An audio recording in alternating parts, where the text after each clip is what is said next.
all your international guys make it back okay? Yes, they did. Ladero was the last one, and he's in. So they're all good. All check out physically okay and everything? Ramon made it through 90 minutes. Nelson made it through 77. Nico didn't play much. Jovan, you saw him on the field today. He was here. Everybody's good. Sure.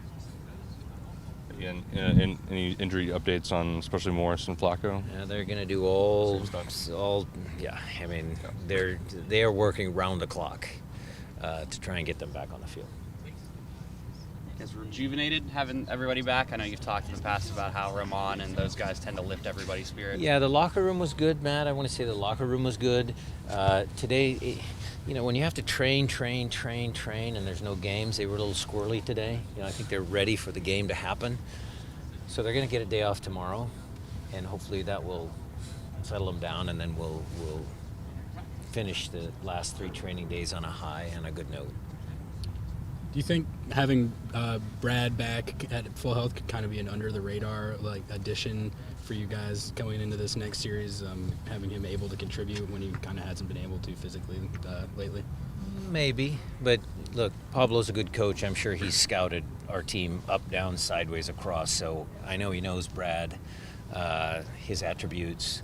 So I wouldn't say it's completely under the radar. How we utilize Brad might be something that he doesn't expect, but I think you saw Andreas today putting in good minutes and Brad putting good minutes, and we're happy to have him back. I've been asking everybody for their favorite Chad Marshall story, most of which are locker room related, but if you have a Chad Marshall story in general that stands out to you?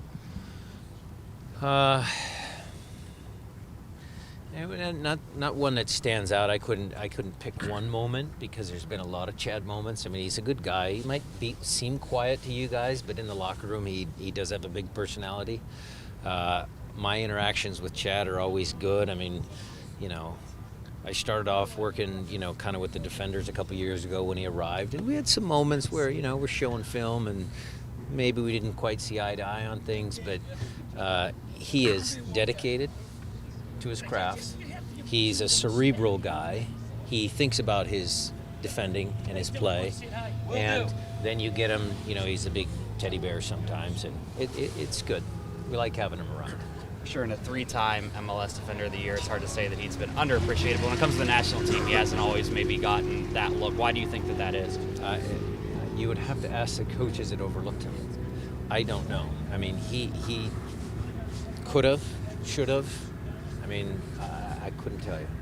Phrased differently then, do you think that he's always been appreciated for what he does for you guys here? Here for sure. I think the fans recognize his qualities. I know the coaching staff recognizes his qualities. I know he signed a contract last year, an extension, so the club has recognized his contributions. So yeah, I would say so. I know you're always a big proponent of set pieces, but now especially with Colorado, how good they are on the run of play defensively, and considering that the fact that you guys lost to Colorado on a set piece play the last time they were essentially field, how much more emphasis, I guess, are you putting on it in training? I don't think it's more. I think it's just consistent with what we've done since we've taken over. Set pieces are important in close games. They are important. I mean, Houston made a living for many years off really good set pieces. So, Brad Davis used to take set pieces. You had Brian Ching. You had some big guys getting on the end of things. So we have Nico or Ivanchitz taking set pieces. Those are pretty good left feet. And we've got some giants in there that like to attack the ball inside the box. So makes us dangerous.